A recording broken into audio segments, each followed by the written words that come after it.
Conquistar os desertos, o sertão e o oeste eram temas muito comuns, muito recorrentes no final do século XIX.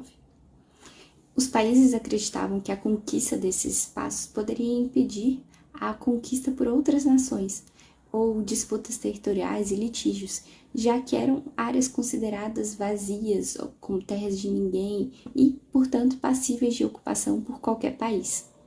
Essas áreas não eram vazias, elas eram ocupadas por diversas sociedades indígenas em sua maioria das vezes, mas que a presença dessas sociedades indígenas não era assim, considerada por essas sociedades que eram baseadas em ideais como civilização, progresso, e entendiam que esses índios eles eram sinônimos de barbárie, portanto deveriam ser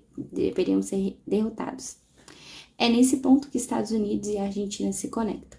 Na minha pesquisa de pós-doutorado, eu analiso a ida de um militar argentino para os Estados Unidos, seu nome era Miguel Malarín, com o objetivo de pegar informações sobre como essas questões estavam sendo tratadas nos Estados Unidos e mandar esses reportes, mandar essas cartas com essas informações para o Julio Argentino Roca, nos anos de 1877 até 1879, já nas vésperas da campanha do deserto, que promoveu a conquista do Pampa e da Patagônia, né, os considerados desertos na Argentina. Outra questão é que nos arquivos que eu pesquisei nos Estados Unidos, seja online ou presenciais, a gente nota que nesse mesmo período ali do final do século XIX, eles viviam questões de enfrentamento às sociedades indígenas, de derrotas e de vitórias em guerras, de conflitos muito latentes e muito semelhantes com aqueles que estavam sendo vivenciados no Pampa e posteriormente na Patagônia, ali na véspera da conquista do deserto. Então, é muito interessante notar como essas questões se conectam e, nesse caso, por meio de um personagem, de um viajante, que ele vai pensar o seu país, vai pensar o que acontecia no seu país e as questões que eles estavam vivenciando nessa temática de fronteiras e de populações indígenas, a partir da observação de uma outra realidade, bem diferente, mas ao mesmo tempo semelhante, e que vai levar a esses personagens na Argentina algumas possibilidades, algumas soluções ou algumas outras ideias que vão inspirar outras tomadas de decisão ou que vão inspirar alguns dos desfechos da chamada campanha do deserto. O mais interessante dessas discussões é ver como esses temas circulavam no período. Como os personagens da época, eles iam analisar outras opções, outros contextos e assim tomar suas decisões. Dá pra gente ver que o Julio Argentino Roca, ele era bastante informado sobre situações análogas àquelas que ele via na Argentina, aquelas que ele via em seu país. E ele tinha ali uma gama de opções para tomar as decisões que no final ele optou.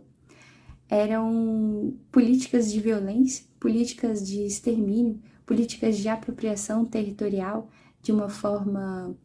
cruel, assim, mas considerada normal nesse período, considerada até, inclusive, benéfica à sociedade, e elas dialogavam, elas encontravam respaldos em outras políticas, em outras ações verificadas em outros contextos, como nesse caso dessa relação entre a Argentina e os Estados Unidos. Os processos dos dois países eram bem diferentes, ocorreram em tempos diferentes, mas que eles também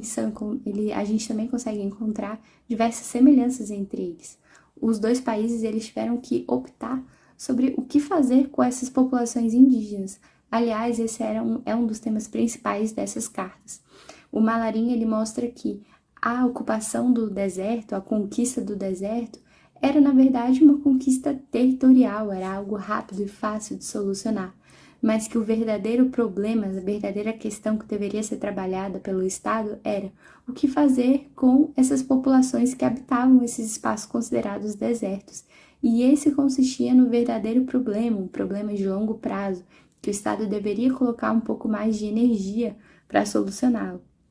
E aí tinham diversas opções. Absorver essas populações por meio do trabalho, por meio da educação, por meio do ensino dessa nova cultura, dessa nova forma de vida que era considerada a civilização,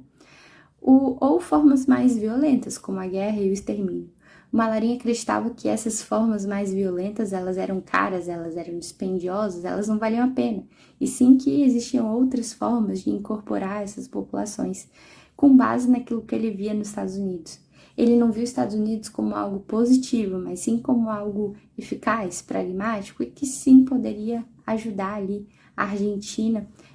dentro dessa série, dessa gama de opções de disponíveis que esses personagens poderiam escolher para resolver o seu problema. A perspectiva transnacional, ela ajuda bastante a gente sair desse contexto de uma historiografia nacional e que lida apenas com os problemas internos para poder olhar para questões paralelas, para ideias em circulação, para pessoas em circulação, como esses viajantes, que iam para outros lugares, traziam informações e reuniam opções para os seus agentes de Estado, para suas políticas de Estado, como foi esse o caso, mas que também eles, por meio dessas viagens, era uma forma como eles se auto-reconheciam ou pensavam sobre o seu próprio contexto, pensavam sobre o seu lugar no mundo, nesse mundo latino-americano de final de século